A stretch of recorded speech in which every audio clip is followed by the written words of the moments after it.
And a major change tonight in the Catholic Church relating to one of its most delicate subjects. Pope Francis is giving priests the authority to absolve women of the sin of abortion.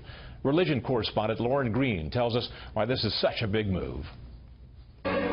It is an historic announcement coming from the Vatican today as Pope Francis grants from now on that priests can absolve any woman who confesses to having an abortion. Pope Francis made the declaration in an apostolic letter as he concluded the extraordinary Holy Year of Mercy. It extends indefinitely what had been a year-long act of grace for what the Church calls a grave sin, and that rank-and-file priests, not just bishops, can extend the act of forgiveness. Francis writing, "There is no sin that God's mercy cannot reach and wipe away when it finds a repentant heart seeking to be reconciled." It's not a, get out of jail free card. You have to do penance, you have to be sorry, you have to confess. Confession is not easy for many people.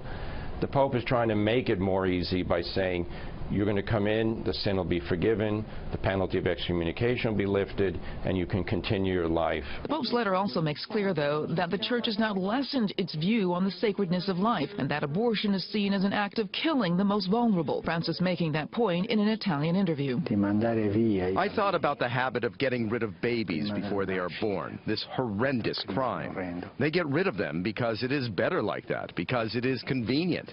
It is a huge responsibility. That is a grave sin, no? A huge responsibility.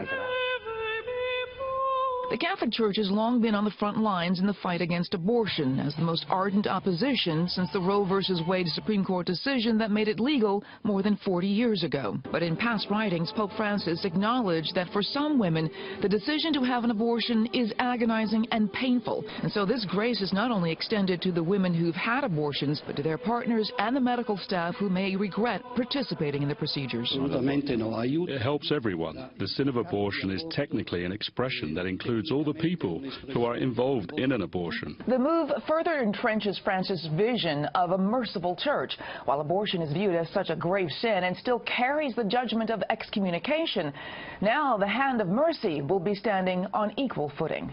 Doug. Lauren Green. Thank you, Lauren.